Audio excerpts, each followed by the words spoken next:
ಒಂದು ಜಿಲ್ಲೆ ಸಮಗ್ರ ಅಭಿವೃದ್ಧಿ ಕಾಣಬೇಕು ಅಂದ್ರೆ ಅಲ್ಲಿನ ನಾಯಕರಿಗೆ ಬದ್ಧತೆ ಇರಬೇಕು, ಜೊತೆಗೆ ಶ್ರದ್ಧೆ, ಗುರಿ, ಛಲ, ಹಠವೂ ಇರಬೇಕು. ಅಂತಹ ಎಲ್ಲಾ ಗುಣಗಳನ್ನ ಹೊಂದಿರೋ ಬಿಎಸ್ ಯಡಿಯೂರಪ್ಪ ಇಡೀ ಶಿವಮೊಗ್ಗದ ಸಮಗ್ರ ಅಭಿವೃದ್ಧಿಯ ಹರಿಕಾರರು ಹೌದು.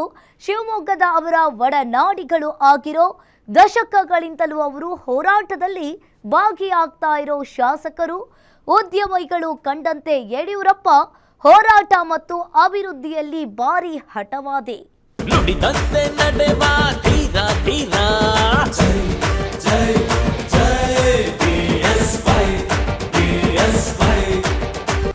ಎಲ್ಲ ಯೋಚನೆಗಳು ಯಾವುದೂ ಕೂಡ ದಾರಿ ತಪ್ಪಲಿಲ್ಲ, ಎಲ್ಲವೂ ಸಾಕಾರಗೊಳ್ಳುತ್ತೆ. ಶಿವಮೊಗ್ಗದ ಗಾಂಧಿ BH ರೋಡ್ ಇವತ್ತು ಅವರಿದ್ದಾಗಲೇ, ನಮ್ಮ ಸರ್ಕಾರಗಳಿದ್ದಾಗಲೇ, ಯಡಿಯೂರಪ್ಪನವರಿದ್ದಾಗಲೇ ಆಗಿದ್ದು. ಮೆಡಿಕಲ್ ಕಾಲೇಜ್ ಎಲ್ಲಿ ಮಾಡಬೇಕು ಅಂತ ಬೊಮ್ಮೆ ಹೊಡಿತಾ ಇದ್ರು, ಬಸ್ ಸ್ಟ್ಯಾಂಡ್ ಎಲ್ಲಿ ಮಾಡಬೇಕು ಅಂತ ಯೋಚನೆ ಮಾಡ್ತಾಯಿದ್ರು, ಮಾಡಿ ಬಿಸಾಕ್ಬಿಟ್ರು ಯಡಿಯೂರಪ್ಪನವರು. ಹಳ್ಳಿಗಳಲ್ಲಿ ಅಭಿವೃದ್ಧಿ ಬರೀ ಶಿವಮೊಗ್ಗ ಜಿಲ್ಲೆ ಒಂದೇ ಮಾಡಿದ್ದಲ್ಲ ಅವರು. ಒಂದು ಘಟನೆ ಕಣ್ಮಂದು ನಮ್ಗೆ ಬರ್ತಾ ಇರೋದು ಯಾವ್ದು ಗೊತ್ತೇನೋ, ಅಂಜನಾಪುರ ಜಲಾಶಯ ಒಡೆದೋಗ್ಬಿಡ್ತು. ನುಡಿದಂತೆ ನಡೆಯುವ ವ್ಯಕ್ತಿತ್ವ, ಹೇಳಿದ ಕೆಲಸ ಮುಗಿಸೋ ಪ್ರಾಮಾಣಿಕತೆ. ಶಿವಮೊಗ್ಗದ ಸಮಗ್ರ ಅಭಿವೃದ್ಧಿಗೆ ಪಣ ತೊಟ್ಟಿದ್ದೇ ಬಿಎಸ್ ಯಡಿಯೂರಪ್ಪ. ಬಿಎಸ್ವೈ ಇಲ್ಲದೆ ಇದ್ದಲ್ಲಿ ಶಿವಮೊಗ್ಗ ಜನರಿಗೆ ಸಿಗ್ತಿರ್ಲಿಲ್ಲ ಕುಡಿಯೋ ನೀರು. ಯಡಿಯೂರಪ್ಪ ಮೊಟ್ಟ ಮೊದಲು ಮುಖ್ಯಮಂತ್ರಿ ಆದಾಗ ಮೊದಲು ಮಾಡಿದಂಥ ಕೆಲಸ ಯಾವುದು ಗೊತ್ತಾ? ಮುಖ್ಯಮಂತ್ರಿ ಅದಕ್ಕಿಂತ ಜಾಸ್ತಿ, ಅದಕ್ಕಿಂತ ಮುಂಚೆ ಅವರು ಉಪಮುಖ್ಯಮಂತ್ರಿ ಆಯಿತು ಕುಮಾರಸ್ವಾಮಿ ಅವರ ಸರ್ಕಾರದಲ್ಲಿ, ಫೈನಾನ್ಸ್ ಮಿನಿಸ್ಟ್ರು. ಮೊದಲು ಸಿಗ್ನೇಚರ್ ಯಾವುದಕ್ಕೆ ಹಾಕಿದ್ದು ಗೊತ್ತಾ? ಅವರು ಶಿವಮೊಗ್ಗ ನಗರದ ಕುಡಿಯೋ ನೀರಿನ ಯೋಜನೆಗೆ. ಇದು ಈ ದೇಶದ ಈ ಶಿವಮೊಗ್ಗ ಜಿಲ್ಲೆಯ ಜನ, ಶಿವಮೊಗ್ಗ ನಗರದ ಜನ ಮರಿಲಿಕ್ಕೆ ಸಾಧ್ಯ ಇಲ್ಲ ರೀ.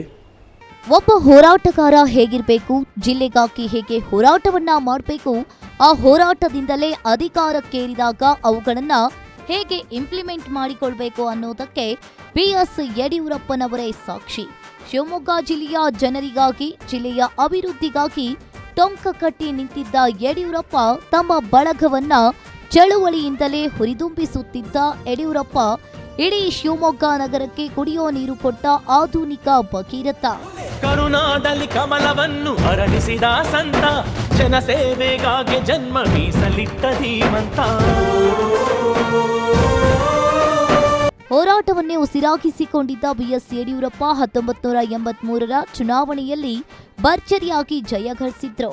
ಆಗ ರಾಮಕೃಷ್ಣ ಹೆಗಡೆ ಅವರ ಸರ್ಕಾರಕ್ಕೆ 18 ಜನ ಬೆಂಬಲವನ್ನ ಕೊಟ್ಟಿದ್ರು. ಬಳಿಕ 1988ರಲ್ಲಿ ಮತ್ತೆ ಎಲೆಕ್ಷನ್ ನಡೆದಾಗ ಬಿಎಸ್ವೈ ಭಾರಿ ಬಹುಮತದಿಂದ ಆರಿಸಿ ಬಂದಿದ್ರು.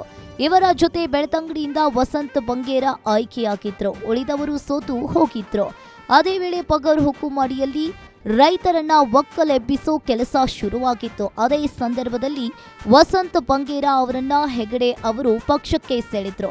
ಬಳಿಕ ಒಬ್ಬರೇ ಆಗಿದ್ದ ಬಿಎಸ್ವೈ ಅವರು ಏಕಾಂಗಿ ಸತ್ಯಾಗ್ರಹವನ್ನ ನಡೆಸಿ ಬಗರ್ ಹುಕುಂ ಬಿಲ್ ವಾಪಸ್ ಪಡೆಯುವಂತೆ ಮಾಡುವಲ್ಲಿ ಸಕ್ಸಸ್ ಆದ್ರು. ಇದು ಶಿವಮೊಗ್ಗ ಜಿಲ್ಲೆಗೆ ಕೊಟ್ಟ ಮೊದಲ ಬಿಗ್ ಗಿಫ್ಟ್.